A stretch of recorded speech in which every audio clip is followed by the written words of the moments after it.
by weighing up all the evidence.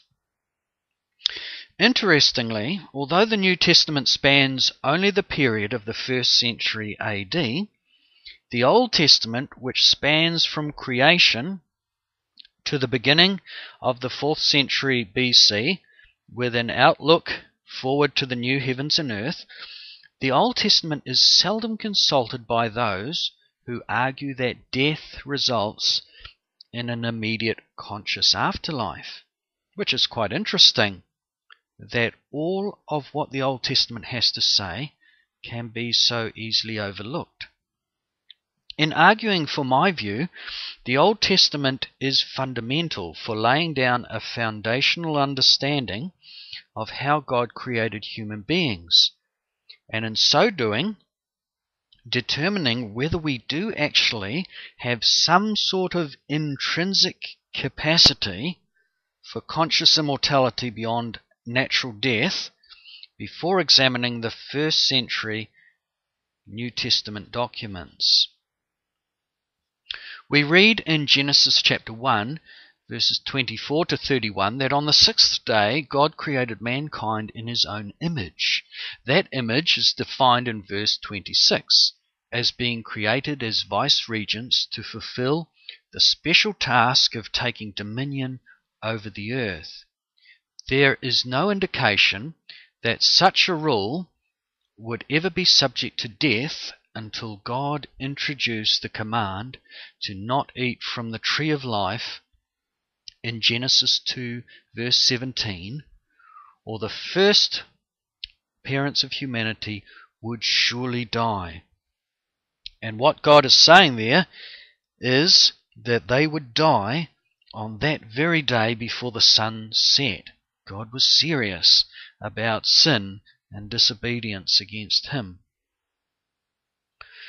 Are we to assume that to surely die would be understood by Adam and Eve to mean that their bodies of dust would return to the ground, yet their souls, as some might term it, or spirits, would leave their bodies unscathed to go to an even better place, heaven, to be with God? Some punishment that would be. It seems somewhat illogical if we stop to think about it. Is this what the word death might most logically mean in verse 17 of chapter 2? If anyone is prepared to look at the 174 Old Testament references to the word death, according to counting these references up in my Strong's Concordance, or the 227 references to death, 266 references to die, and one finds one single reference to suggest that death means that the real person, supposedly, leaves their body as a spiritual soul to go somewhere consciously, you be sure to let me know, won't you? If we do believe that being created in God's image means that we humans have some sort of immortal substance, a soul or a spirit, that leaves the body at death, why then would God want Adam and Eve in heaven with him eternally in sin? Are the wages of sin heaven? Not according to Romans. If this is not the case, then maybe God has sent Adam and Eve and every sinner prior to Christ, which they all would have been, immediately into this traditional place of hell to be tortured. If that's the case, I guess that we could assume that they might still be there now. Or maybe, when God said that they would surely die in verse 17, he meant that the whole person would cease to exist as a result of sin.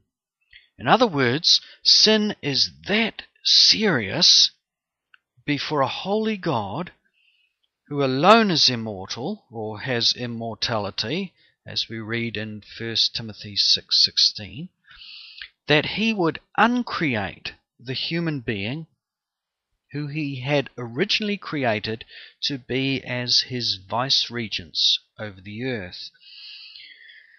The Bible does clearly tell us in Ecclesiastes chapter 9, verses 5 to 6, that the dead know nothing, they have no further reward, and even the memory of them is forgotten. Their love, their hate, and their jealousy have long since vanished.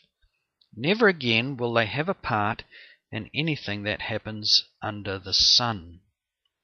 Sure, you may say, but isn't there something in us that survives death? And therefore perhaps Ecclesiastes is only talking about a mortal body of dust. In Genesis chapter 2 verse 7, many Christians have traditionally assumed that man is comprised of 3 or 2 parts, the body, spirit, and soul, and perhaps one of these must be immortal. After all, the Presbyterian Reformed tradition states unequivocally in the Westminster Confession 34.1 that souls have an immortal subsistence apart from the body.